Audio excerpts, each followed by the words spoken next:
Hey, what's up, everybody? This is your boy, the dope ass dude, and I am so excited to be here on tonight with you guys. And I am so excited about the show that we have planned for you. It's going to be a great time, very informative, very inspiring, because the guy that is going to be here tonight, he is such an inspirational person to me, and he is always in a has a great attitude and a vibe. So I'm really excited to introduce him to you all on tonight. But before we get started, a couple of things you already know. If you are not subscribed to the YouTube channel, make sure that you subscribe to the YouTube channel. And while you are there, go ahead and click on notification, and so you can be notified to when new videos are uploaded to the podcast. And then also click on that like button so that this podcast can go out to others just like yourself who like what you are hearing here. And then if you're not following me on TikTok and IG, make sure you go out and do that. It's the Dope Ass Dude podcast on both. So make sure you go out and follow me on TikTok and Instagram.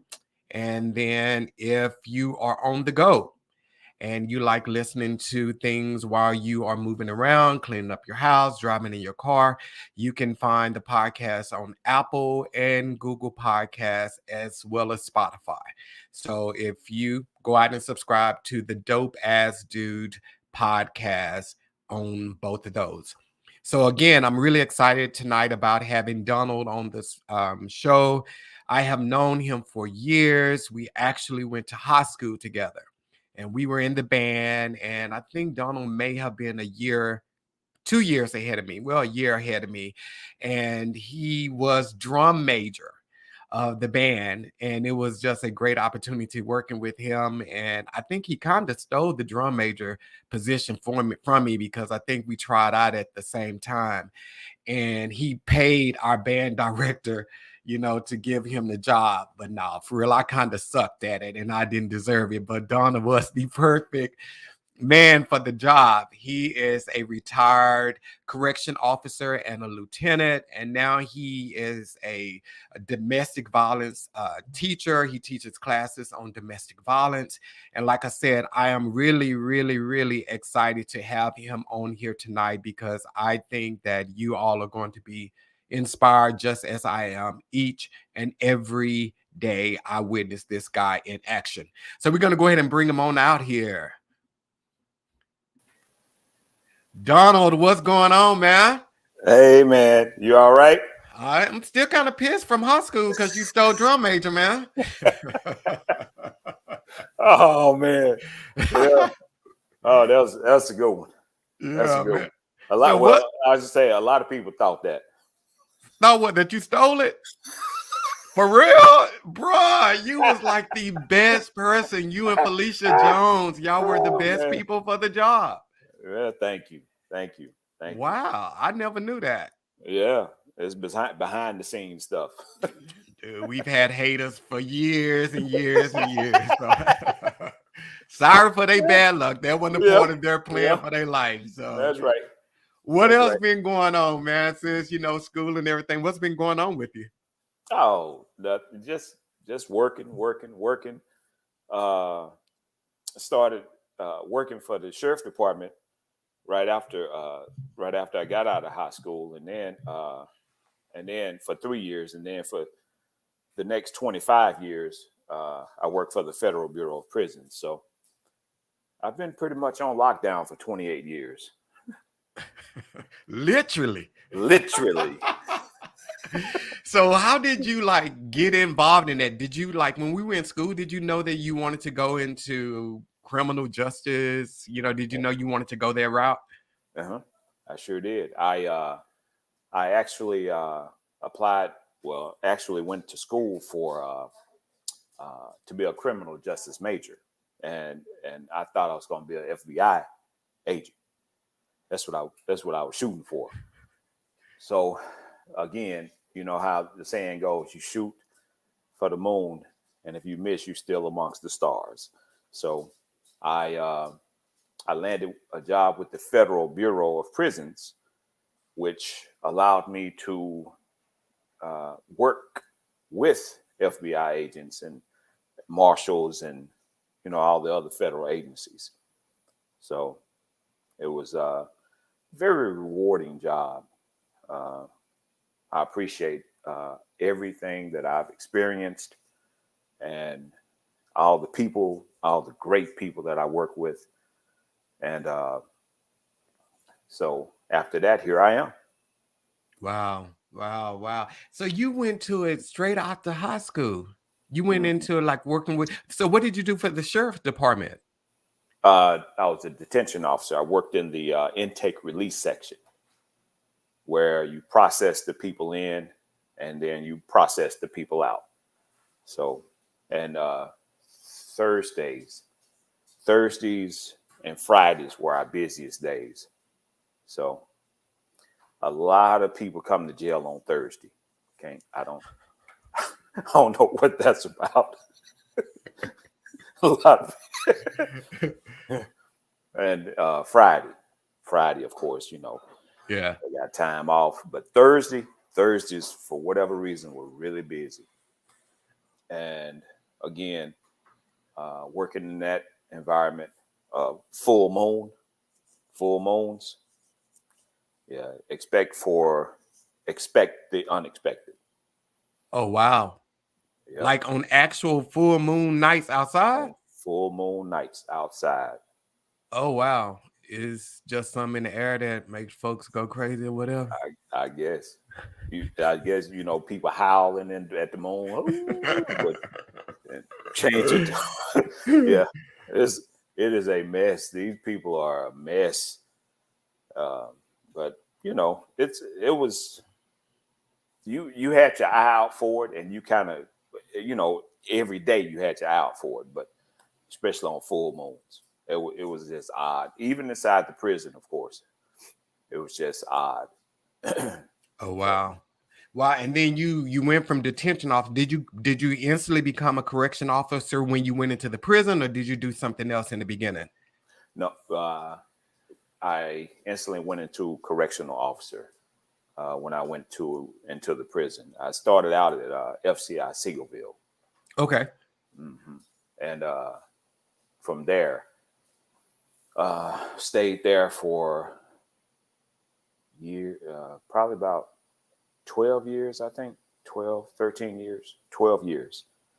And I stayed a correctional officer for uh, 9 years, and I was a correctional counselor for 3. The correctional counselor is a promotion from the correctional officer.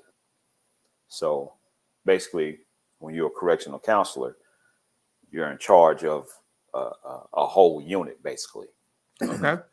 a whole housing unit. Yep.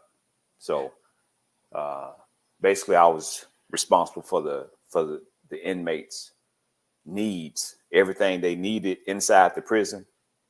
That's what I was responsible for: visitation, uh, cleaning supplies, uh, making sure that they uh, were sanitized, had the rooms clean, all that type of stuff. Make sure they had a job. Oh, make sure. Oh, so like duties within the prison. Yes, Oh duties wow. within the prison.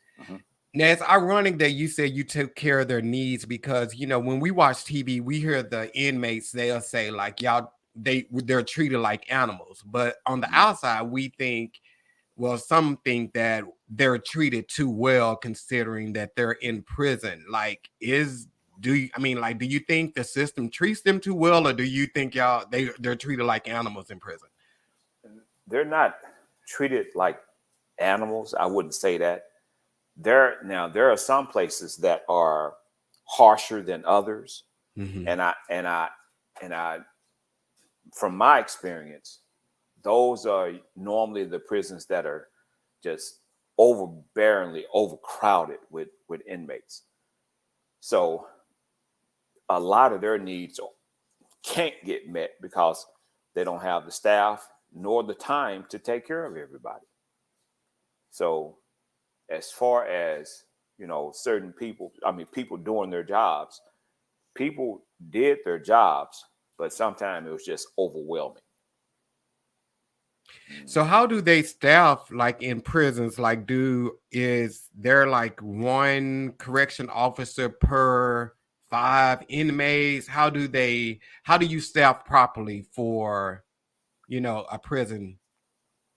The Well, with the federal prison, they looked at it as um, a housing unit, as far as how many rooms or how many bunks were in the housing unit. Whatever was in that housing unit, that officer was responsible for that unit.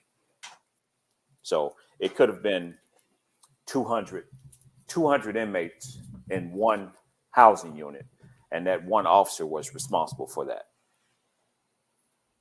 Now say that one more time. How many was one officer responsible for? 200 per shift, 200 inmates, One officer? one officer, What one if officer. something broke out? Well, if something broke out, then you had additional staff to respond to that unit, Okay. to that housing unit. Yeah. Wow. Wow. So okay.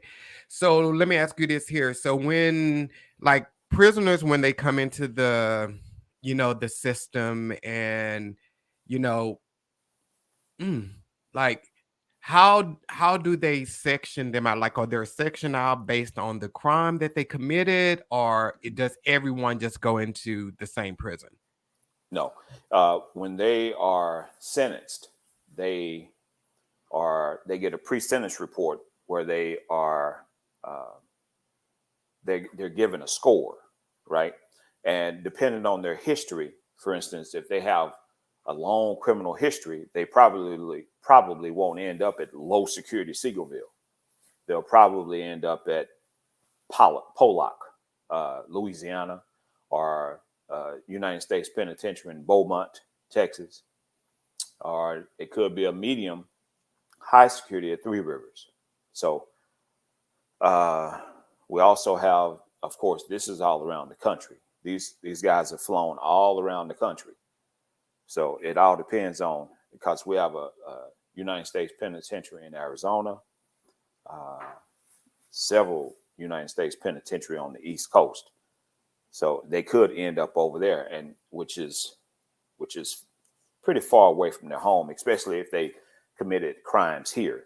Uh, Years ago, we had several inmates that committed bank robbery, and they were they were called, what were they, the Scarecrow Bandits. When they were sentenced, they went to court, took it to trial, and they got sentenced for every bank robbery that they did, and they ended up with 300 years each. Oh wow. Three wait 300 years each. So they ended up at a high, at a United States penitentiary, which is a high security penitentiary, uh, high security prison, just based on their time that they serve in. So uh, a lot of kingpin drug dealers that's got leadership roles, they end up at high security prisons. Um, and of course, after a while, some inmates come from the United States Penitentiary, work their way down to a medium, and then work their way down to a low security, if as long as they don't have any incident reports, and they're doing their time um, correctly. And they're programming, and that's going to school, working, and really not getting in trouble, not dealing with the in crowd with the drugs and the alcohol. Yeah. Well, so how do like the gangs and all of that type of stuff, how does that form, in prison? I mean, do you just come in and you're already a part of a gang and you just, huddle with the people that are a part of your gang, or like how do they do that in prison? A lot of guys get into the prisons because get into the gangs because they need somebody to support them. They didn't have it out in the world. So when they get to prison, a lot of them become family members of those inmates in prison. And the gangs kind of choose them. They don't choose the gang. So depending on what gang they're in, they have to perform certain duties in order to see if they're worthy of getting in the gang. But I tell you what's funny. I worked at a female institution, uh, Carswell, which was Federal Medical Center in Fort Worth. They didn't have gangs. They had families. Mm. Yeah, the women have families.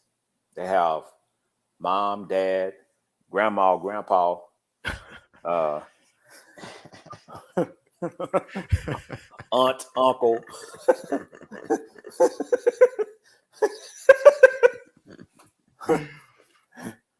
Yeah, it was funny. Yeah, it was really funny, and if it was weird there because if if one inmate had a fight and it wasn't with her girlfriend, you can probably wait about 10 to 15 minutes and you'll have another fight on the yard somewhere because the girlfriend wants to get locked up in special housing unit with her girlfriend that had the fight. So they were different. They were different. I worked on Sundays and I never watched football because I was always busy doing something uh, with the inmates fighting or somebody high on the compound. They do a lot of cheeking of the drugs over there, and it was weird when I got over there because the officers that's been there they're the ones that school you. They explain to you what's going on. Yeah. So they told me that what they were doing, they would they had to monitor the denture cream on the compound. I said, denture cream?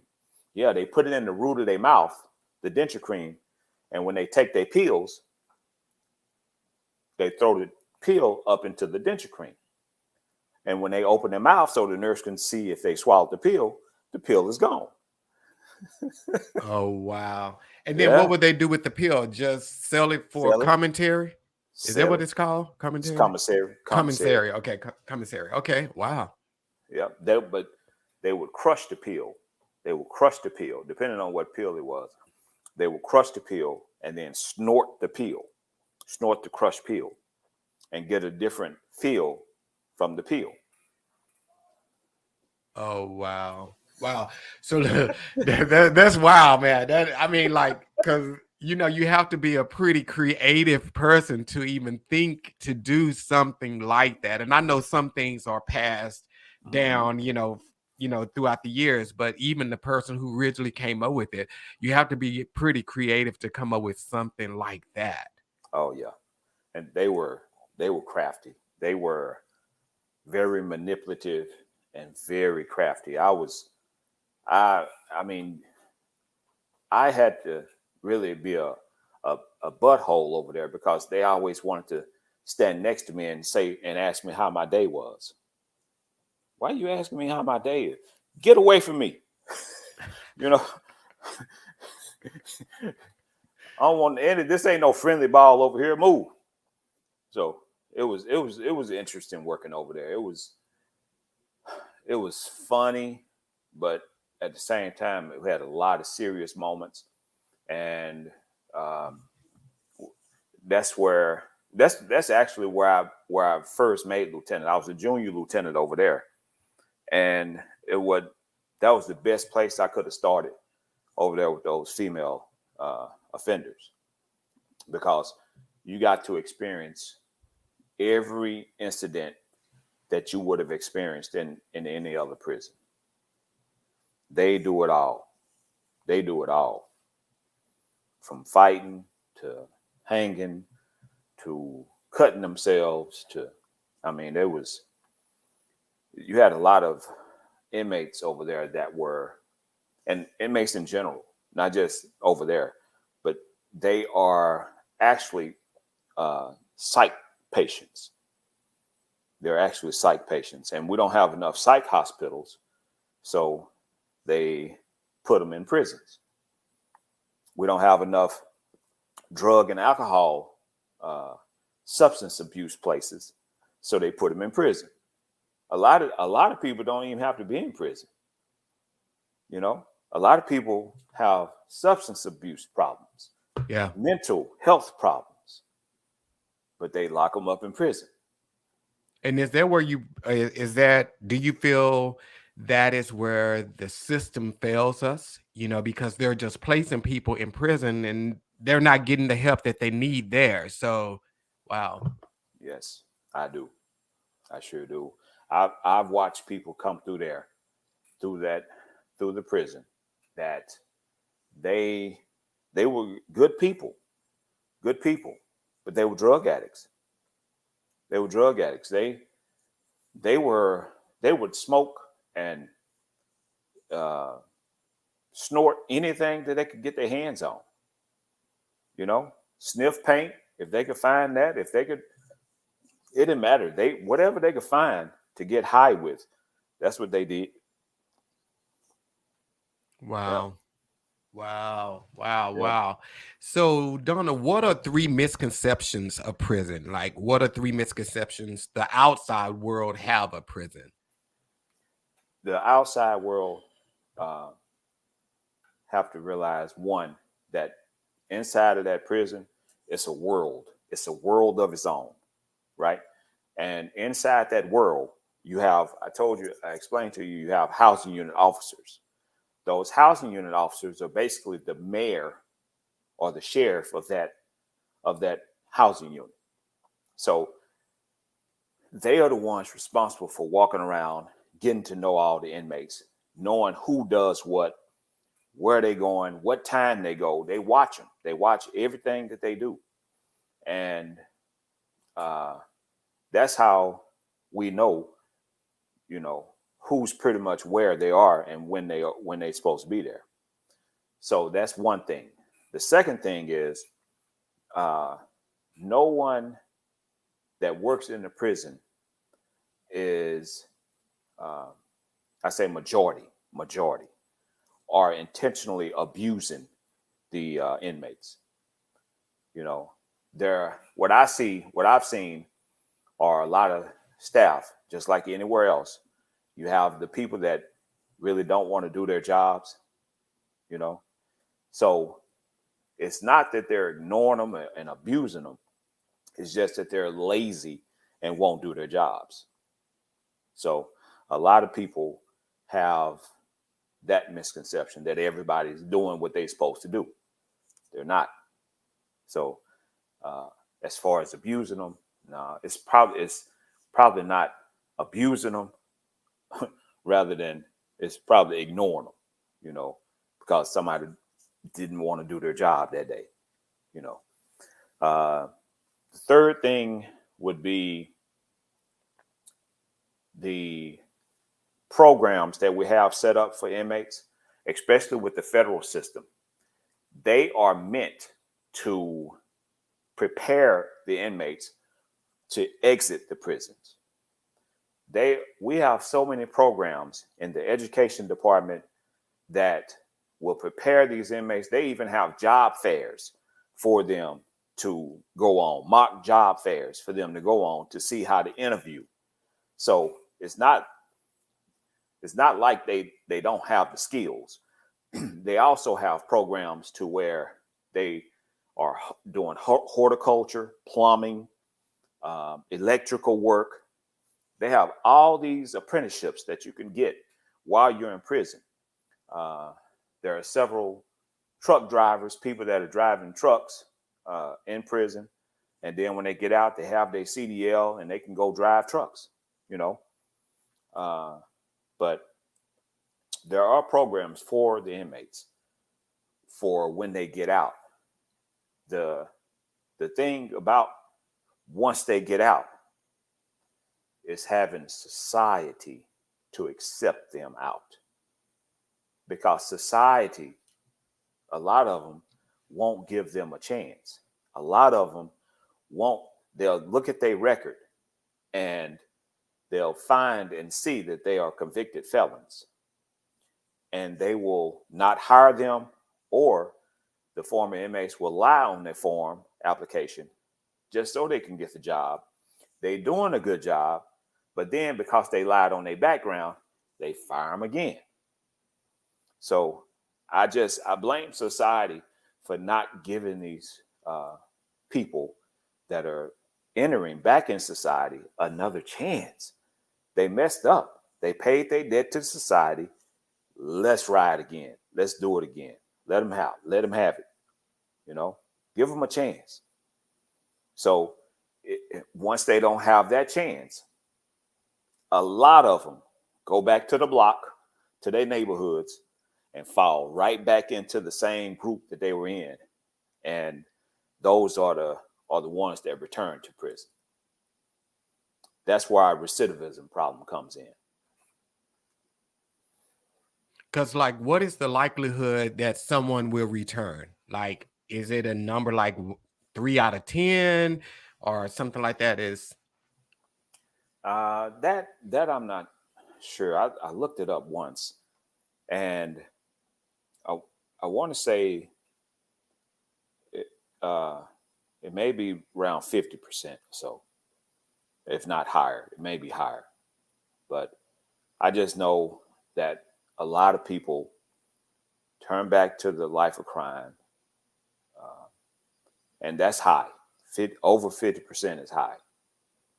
Too high for me anyway, because I expect everybody to get out there and make it, and I'm pushing for them, and I'm hoping for them, and you know, I make sure before they left prison, I would call them over sometimes, depending on, if I had time myself, and ask them, what are your plans? You getting out soon? What are your plans? What are you getting ready to do? How do you how are you going to survive when you get out there? Where are you going to live? Do you have your driver's license or ID? Do you have your social security card before you leave? Birth certificate? A lot of those things, they don't even have those things before they exit the prison. But with the federal system, we try to get that done for them before they leave, because we try to not allow them to return. We don't want them to return. right. Uh, the state prisons are a little different. So uh, their attitude is, we'll leave the light on for you, you know, which is wrong to me. That's not the attitude to have. The federal system, I love the programs that they have in place to send the inmates back into society and give them a chance, a fighting chance. But it's difficult to get everybody on the same page, because uh, one thing I do know is we'll never run out of criminals. So you don't need repeat offenders. Yeah. So there are no more because isn't there things such as halfway houses? They don't have Hmm. those anymore. They do. So it's not a requirement when you get out of prison, you go there. Yes, it's not a requirement for some, but most of the people that's been locked up for a while, they're the ones that get the halfway house, and they're overcrowded. So it all depends on uh, whether or not they have space. So now they don't have space at the halfway house. So instead of an inmate getting 6 months at the halfway house to get back on his feet, now a lot of them have 1 month, 2 months. You know, that's no time to get back on your feet. So it's just the system is that's where the system is broken, because of the overcrowding and the uh, putting the drug addicts and the uh, psych inmates in prison.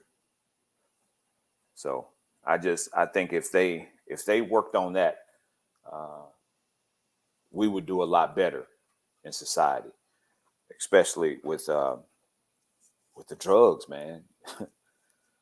Everybody looking for that next high. Yeah. I mean, I literally had inmates John, it was crazy. They would swallow the K2. You heard of K2? No, well, no, no, no. Yeah, Okay, if you don't mind K2 sharing is an what that is. authentic drug. K2 is an authentic drug, marijuana. They would swallow the K2, go back to the house unit, and try to either crap it out or throw it up. And one guy, he couldn't do it for whatever reason, and he actually died, and we revived him. So we had to perform CPR on him to bring him back to life. So uh, those are the things that, again, happens in prison. Those are the things that, a lot of people don't want to talk about, uh, or don't know about. They just thinking is, because if you look across the compound, it looks really peaceful. It looks really peaceful, especially at Carswell. That was one of the most peaceful places I ever thought I'd work until I got in there and started working. Ow! Them females were tough. Ooh, they were tough. Oh, yeah. But a lot of nasty stuff, blood, uh, cutting, a lot of death. Where we actually tried to revive people and uh, trying to get paramedics in there, trying to find the staff to go out with them to go to the hospital because we didn't have. I'm literally trying to crap staff out my behind because I don't know where I'm gonna get them from. You know, so these are the issues, and they steady trying to cut and save money. Steady trying to cut and save money. Uh, Especially on that graveyard shift. Graveyard shift, we want a hope and a prayer, bro. If somebody got sick on that graveyard shift, I had to vacate units. I had to vacate house units. Oh wow. Yeah. Wow. Wow. So you were, I understand when they get out and people see, that they have a felony. Like, why do you think people, is it fear that prevents people from hiring someone with a felony, or, or do you think they just profile you? They profile you because, hey, this is what everybody does, or what we've seen on TV, because the media plays a huge part in how we perceive people and Yeah. how we group them and so forth. So do you think it's fear that keep them from hiring people, or do you just think we automatically profile them that you're a bad apple? It's basically that's what it is. It's profiling. If the thing is, if you don't have that box on the application, I guess they just looking for something to put on the application, and that box where it says, "Have you ever committed a felony or crime or whatever?" and you check yes or no on that box, that's what disqualifies. That's what disqualifies a lot of people. When, like I said, a lot of people are getting out looking for a fresh start, looking for a chance, and that little box, those two boxes, where it says, "Have you ever committed a crime or and a felony?" That is what disqualifies people, and it's not necessarily that they are uh, looking for a reason to get rid of them. Because, like I said, a lot of people, they start working on these jobs before they even conduct a background check. They do a good job, and then they fire them. They fire them after they background check come back, and they check no, that they have no felonies. Wow. It's sad. That's the sad part to me. Yeah. Wow. And I guess those hiring things are at that person's discretion, whoever is hiring, and how they believe and what they feel will disqualify someone. Hmm. Wow. Yes, Wow. exactly. Now, I also wanted to go back to what you were saying about, like, some of the one of the misconception is that you guys abuse the inmates and so forth, Hmm. and but you were saying that it's due to some of those employees being the correction officer, maybe they're lazy or whatever, but they Hmm. put everyone else at danger, right, if they lazy, Right. because they could possibly miss something. Well, that's the issue. I had a mentor that used to tell me all the time. He said the most dangerous people in the prison are the dirty staff and the lazy staff. And you can't tell them apart. You cannot tell them apart because the dirty staff are bringing the drugs in, or they bringing the drugs and stuff in. The lazy staff, if they work the visiting room or the front lobby, they are allowing the drugs to come in through the visitation. So there's really no, both of them will get you hurt working inside that prison. All because you have some staff members that want to be cool with the inmates, sort of like some parents out here. They want to be cool with their kids. Well, you got some correctional officers or correctional staff, not just officers, because you have case managers, you have facility workers, you have food service workers, you have a lot of teachers, you have a lot of different staff inside of that prison. So a lot of those staff members, correctional counselors, they want to be their friends. They want to be friends with them.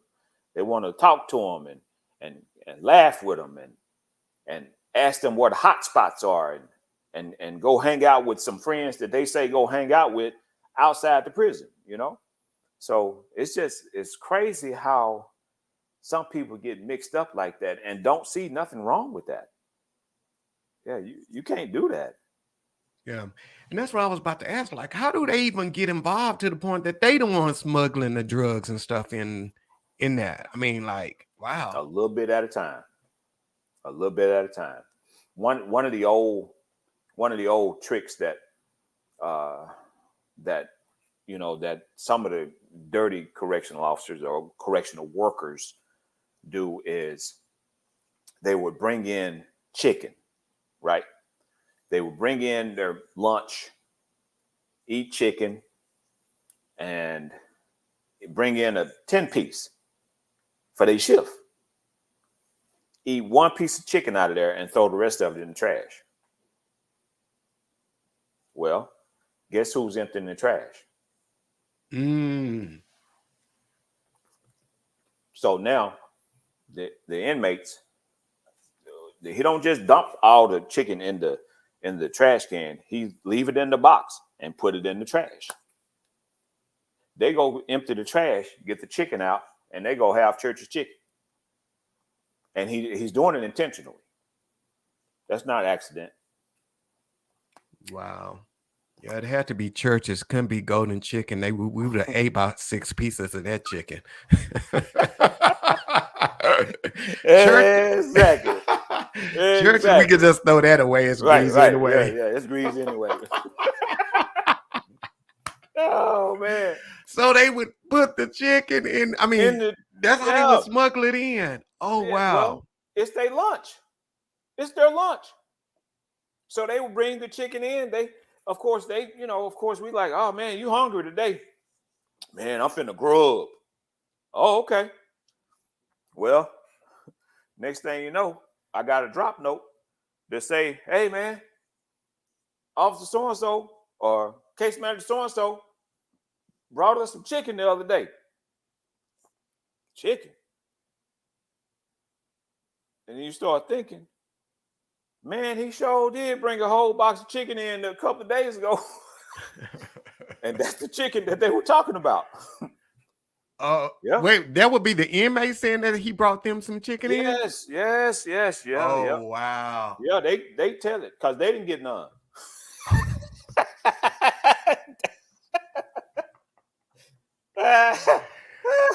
Okay, so go ahead. That's where the problem come in. The problem come in when they don't get none. It ain't no fun unless your homie gets some. See? So if you ain't got enough to share with everybody, you finna get in trouble because somebody finna tell it. And that's how staff get caught. Yep. What? Wow. So snitches don't get stitches? They don't find out. I ain't gonna tell it. I'm trying to get the dirty staff out of there. I ain't gonna tell it. Oh wow, that is like wow. So when they come in, because I guess the people at the front, they just don't check that. They just automatically assume that it's food. It's food. In their lunch. Yeah. But that's how it started. It started with that little bit, right? After that little bit, Then it progresses. It goes to, hey man, since you brought that chicken in to us, now we're gonna need some cigarettes. We're gonna need some tobacco. Bring some tobacco in. If you don't bring it in, we're gonna tell them you brought this chicken in to us. Yeah, we still got the bones. They black belt, so do. Yeah, they still got the box. They still got the box. Oh my God. Yep. So does that type of stuff, like where a staff member or officer, they get involved, does that happen all the time? Well, I put it like this: it's always one crash test dummy that they're gonna find. I call them crash test dummies because they stupid for throwing away $60,000-$70,000 job. Yep. Wow. Wow. Wow. So, Donald, let's talk about the after effects of prison for you. Like, how did you detox all of that? I mean, because you were in this, in the prison system for 28 years. So Mm-hmm. you've seen a lot of stuff, Mm-hmm. you took it home with you, or Yep. like, how did you leave work at work and not, come home and impact your family? Like, what was your process for doing that? A lot of days I couldn't. A lot of days I couldn't. A lot of days I actually saw so much that I would I would literally go in my room, my bedroom, and have a chair in there, and I would just sit there quietly and just try to get what I saw out of my head, depending on what the situation was. And my family, my wife and daughter, they would see me come in. I say, hey y'all, say my hellos, and I would go in my room and just sit there.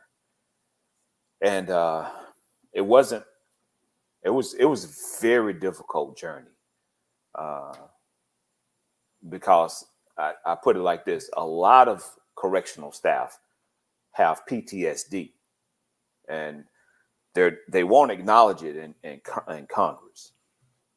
Um, so uh, uh, so we're just trying to make it the best way we can. Uh, uh, uh, I didn't turn to drinking or drugs or smoking or anything like that. So I end up having to get on some anxiety medicine, and that's what helped me get through it. Yep.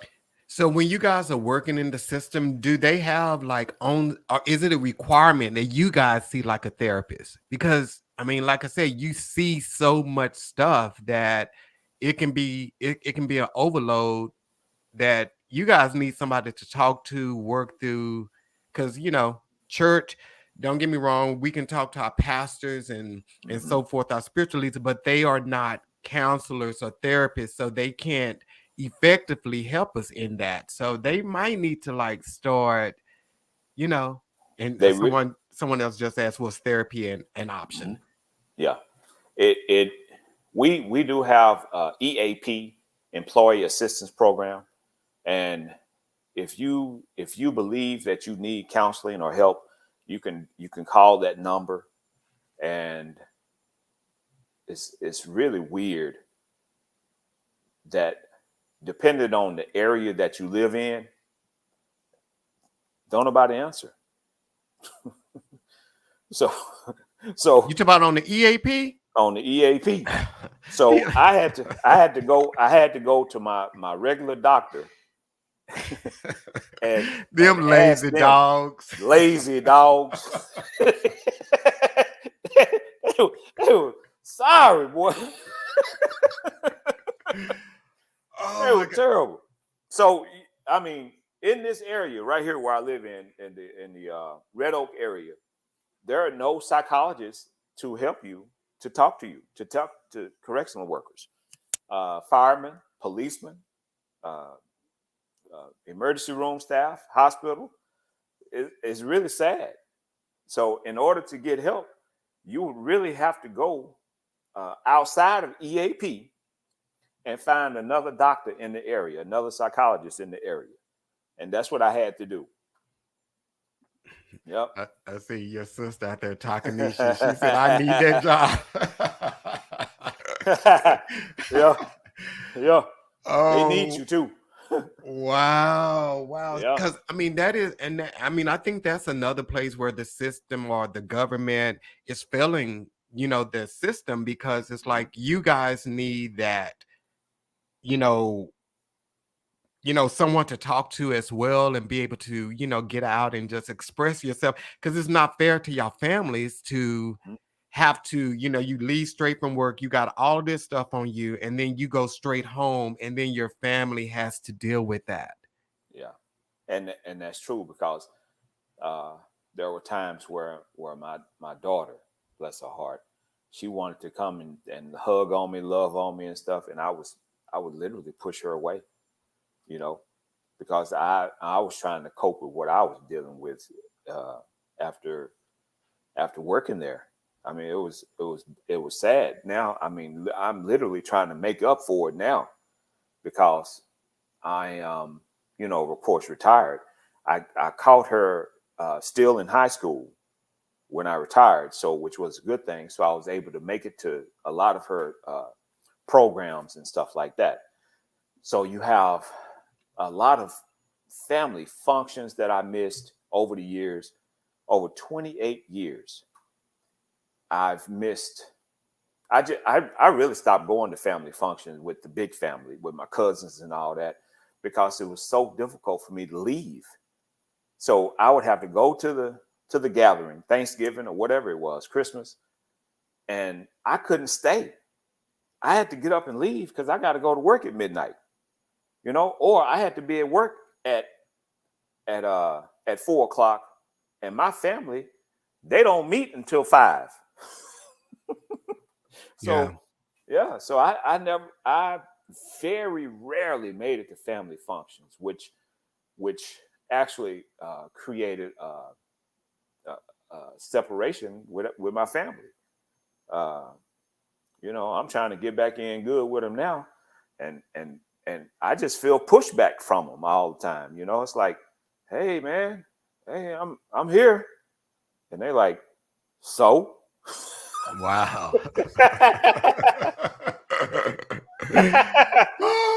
Yeah, Oh, well, you it's can rough. always go back to Carswell and be Big Mama in the family there. No, man, man, please. That was, oh man, that was a mess. Every day I never left that job. I never left Carswell on time. I was supposed to get off work at 10 o'clock most days. 10 o'clock. I never left at 10 o'clock. It was always midnight, 2 o'clock, doing paperwork because at count time, right before I left at count time, they would always find somebody drugged up and can't walk and sick, hanging. It was a mess over there. It was When you oh, say hanging, what do you mean hanging? they took their sheet and wrapped around their neck. Oh, wow. Yes, sir. Yes, Wow. sir. So it's a lot of things that go on in prison. It's a lot of blood, sweat, and tears. You know, and those women would fight. They would fight you. They fight you before a man will fight you. So you have to be on guard at all times over there. They they were they were different. But like I said, I was surrounded by so many great staff over at Carswell that I'm those people are like uh, gold to me. I love those people over there. And then I didn't tell you this. I moved to Oklahoma City for 2 years. I moved to Oklahoma City. It's the transfer center. Uh, Up there at the transfer center, you see everybody coming through the system, right? So they're getting transferred through the system, and I mean, you have all levels coming through there. And for some reason, my shift that I started on a Thursday, that was my Monday, Thursday, and we had big airplanes and buses coming in, right? Well, you might as well put your roller skates on because you're finna have problems all night. all night. And I had a captain when I first got there. Um, we usually have two lieutenants on. That dude would leave me by myself, and the second lieutenant that was supposed to work with me, he would put him on day watch on special assignment, and that dude was walking around drinking coffee all day. So uh, I don't know where I got on the wrong foot with him, but man, I wish I could have figured out which foot I shouldn't have stepped on, because I needed some help, bro. I needed some help. It was bad. So finally, I got a captain in there that helped me out, named Dennis Letter, and that was my guy, and he really supported, showed me support, when I was at work, and got me some help in there. And I had a number two lieutenant, and then he moved me to the investigative section of which is the special investigative section of a prison. So I was an investigator inside of a prison. Uh, that was very interesting. Also, the other thing was, throughout my career, I was also a crisis negotiator, where there were a team of us. Anytime there was an incident throughout the prison system, they would have us on standby, and or call us if there was ever a hostage situation. But luckily, there was no hostage situations while I was on the team. But we got plenty of practice, knowing that we were on the hostage negotiation team. They would call us to certain incidents, like we have inmates in the cell that won't come out, or if they, acting up in there, they would have us as negotiators to go communicate with them and see if we can calm them down. So I did that throughout my career also. So it was interesting. I did not have a bad career at all. It was, all in all, overall, it was great. Um, had a few bad bosses, of course, and met them right there at the end of my career. But uh, they still couldn't stop me from retiring. Yeah. Wow. Yeah. Wow. So then you leave the prison system and now you are an instructor for domestic violence. Like, Mhm. so how did you transition into that? Well, And wasn't the prison system enough? well, it was, but at the same time, what I wanted to do was to help people, and that's where I got, while I was working in the prison. I wanted to help people. I wanted to help people while I was in the prison, get ready for release and all this type of stuff. That's where my mindset was. So I had a friend of mine, uh, Keisha Williams Langford, to call me. Yeah, I know Keisha. You know Keisha? Yeah. Yeah, yeah, Langford Avenue. Mm-hmm. Langford Avenue. She gave me a call and asked me if I would moderate some classes for her. And I did that. And my thinking was, for one, to give back to society, to give back to my community, right? Give back to my community by helping other people. Uh, as far as me helping other people, what I wanted to do was give them a different mindset, because their mindset is just totally off. They believe that, if as long as they are doing what they're doing, hitting their significant other or whatever, or their significant other is hitting them, what they don't realize is, if you hit them back, just like the NFL, the person that commit the foul, the first foul isn't the one to get caught. It's the second one that gets caught, right? So if you go back and try to retaliate, that's when you get caught and get in trouble.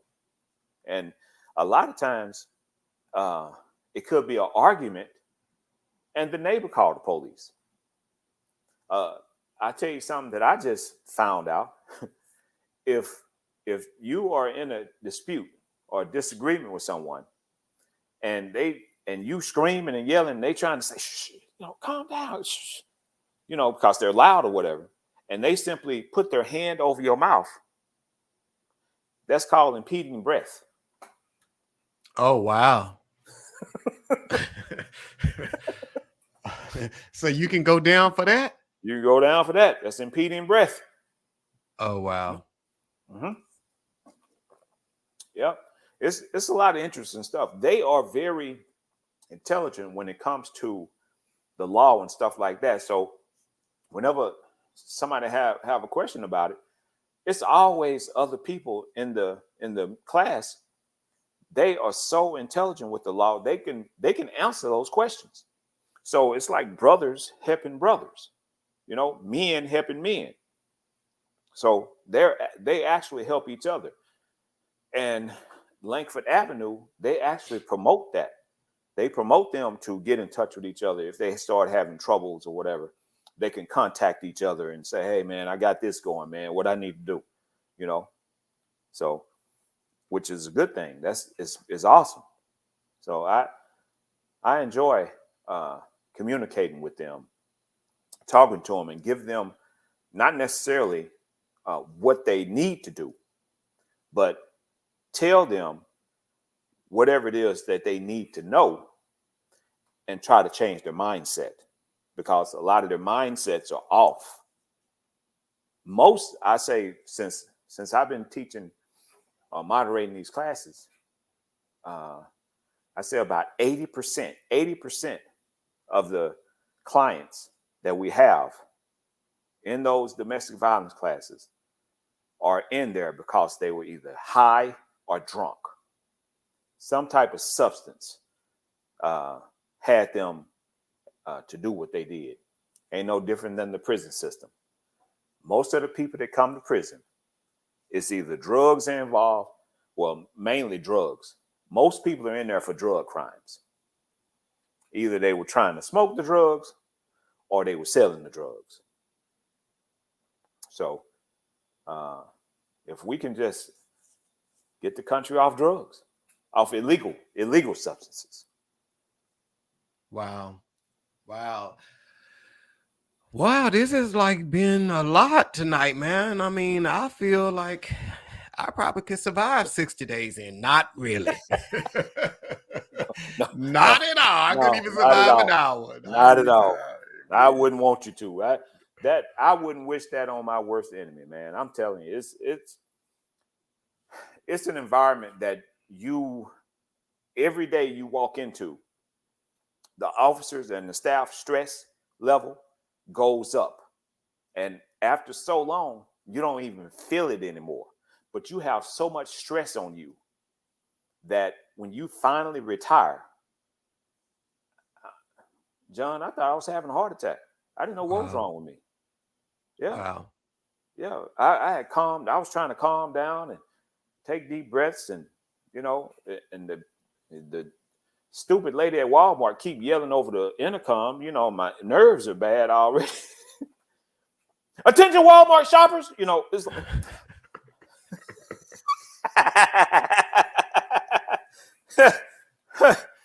oh, come on, man. Get her off the mic. Oh, man. Oh wow. Wow. Yeah. Dude, that is yeah. I mean, I'm happy you made it out. And like I told you in the beginning, just looking at your page and everything, you would think you had like this colorful job your whole life. It was all happy and funny and all this other kind of stuff because you are so inspiring. Like when you watch you on Facebook Yep. and like I said, but you've always been that way because you were that way in high school and so forth. So, I just thought this was the evolution of you. And then when I saw your post that I think you had just recently retired and you Mhm. you put out on social media that you were retired. And then, like I said, just listening to you now talk about that, man, you are a testament that God can keep you, man. Yes, sir. Oh, Wow. yes, sir. Prayer. I mean, I ain't never prayed so much in my life. Every Yeah. day. Every day I walked in there, I had to pray. Yeah, but as far as my attitude, it was. I tried to be uplifting even inside the prison to the staff because, like I said, I knew what they were witnessing, and I had a lot of young staff around me, so I had to try to keep them upbeat and moving, and understand that this is just something that happened. Calm down. It's okay, and we're gonna get through this, So, and I mean, I don't know. I was like the incident lieutenant. Stuff would always happen on my shift. So I got pretty good at doing the paperwork. Wow. Yeah. Wow. You know what, Donald, now that I think about it, now this is a true story. This happened to me. You probably was working at the sheriff department at this time, man. I think I Mm-hmm. was maybe like 21, something Mm-hmm. like that, 22. This is when we used to write checks, back in Mm-hmm. the day. Mm-hmm. So I had Mm-hmm. wrote a $9.84 check to Kroger's, and that check bounced, and I never took care of it. The constable Mm-hmm. came and picked me up at work. At work. Yes, sir. But this is the Wow. funny thing, because we've known each other since high school. We was like innocent kids. We Yeah. didn't do nothing. Yeah. Nope. Man, I went downtown to Loose Derrick. They done printed me. And it was so funny when they got ready to take my mug shot. The guy said, Ola Mills. And I started cheesing hard. He said, dude, you the only person with a mug shot that's smiling. And my friend Leslie, I saw her Yeah. out there in the comments. Dude, Yeah. she came and picked me up from Loose Derrick. They let me go for a $9.84 check. Dude, I felt like Oh I my. was the baddest person Yup. on earth. I had been to Yup. jail. I was like Right. all happy. You can't pay me to go to jail for nothing now. No. I Right. ain't Right. nothing going out on Oh here. man. No warrants, That is nothing. hilarious. Oh my goodness. So you probably was working at the sheriff's office I back probably then, was. man. Yeah. Wow. I worked there from 91 to 94. Yeah, that was during that time too. Yeah, that was Yeah. during that time. I ain't Yeah. lying. I wrote that $9.84 check to But they Kroger's. I didn't was let like, you go upstairs though. no, they didn't let me go upstairs. I was in the The like holding area. holding area. Uh-huh. Yeah, Yeah. and they had Yeah. like a phone in Yeah. there. And that Yeah. day, them foods served some bologna and cheese sandwiches. God knows I hate bologna. I went I'm hungry sorry. while I was I'm waiting for sorry. them. Yeah. Yeah. You should have checked it because a lot of times that bologna green. Oh, Yeah. Oh wow. man. But you got some professionals that come through there. The inmates, they've been through there a lot. They'll pick the green part off of it and say, "Hey man, you gonna eat your bologna sandwich?" Oh, Yeah. wow. Yeah. Wow. They used to Wow. it. Wow, wow, wow. Oh, we Mm-hmm. had David Burnley commented. He said he sounded like a officer I would have loved because it's rare we have ranking officers that care for us as inmates. He was in the system before, so wow, Yeah. Yep. wow. Yep. There were a lot of dope head inmates that I had to. I mean, I literally had to have them check in with me because they were using so much K2. So I tried to get them off the K2, and I said, "Okay, every day I'm here, you need to come check in with me." And they would come check in with me, and I said, "And I got just to let you know, I got people on your unit watching you." You know. Oh, And wow. and they would get off. They would stay off the K2 while I was there. He got ready to leave, and he came over to my office and shook my hand and said, "Thank you, Lieutenant." You know, that was the most rewarding day, that I've had. Well, I say that I've had in a long time. That somebody tell me thank you for taking care of them. So, but like I said, I just know that there are a lot of people that just they take care of the inmates their way, and I don't know. I just did it my way. It was just, I made sure I did hold them accountable. I did that, but if they needed help, I tried to make sure they got help. Wow, wow, wow. Well, Donald, when I first asked you to come on there, you was like, "Well, what are we gonna talk about?" And now we an hour in, man, and the time is just like gone by so fast, dude. Thank you so much Yeah, for coming on and yeah. talking, Nisha. It is so good to see you out there in the comments. I see you on Facebook.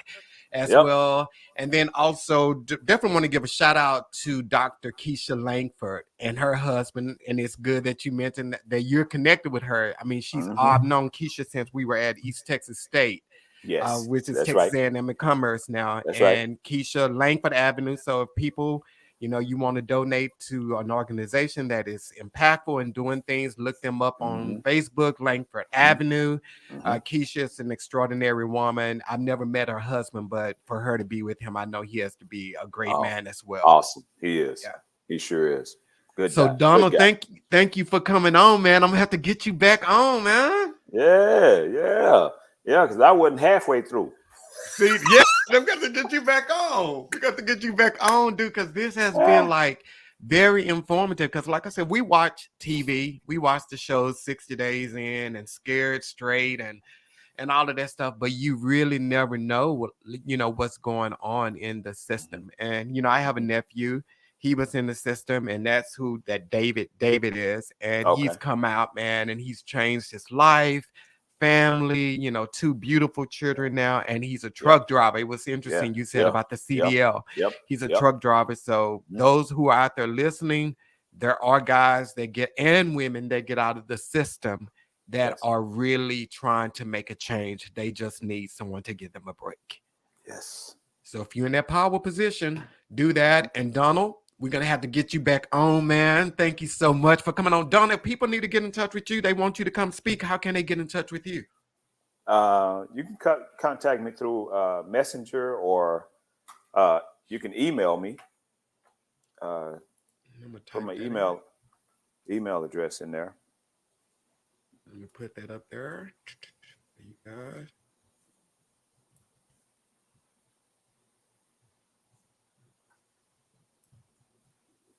And that's at Donald Swanson, 1970 at gmail.com.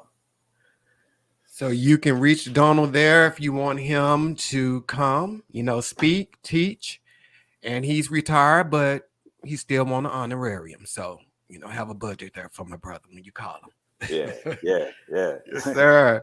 But thank you for coming on, Donald. And we're going to have to get you back on here for sure, man, because this was Yes, sir. amazing. This was Yes, sir. amazing. Everybody, we are off next Monday because of the holiday. Go have a lot of barbecue, a couple of fried chicken. You make and smuggle something in your chicken box. Churches, that is. Don't do Churches. no KFC or No, Chicken no, no, Express. no. Right, right.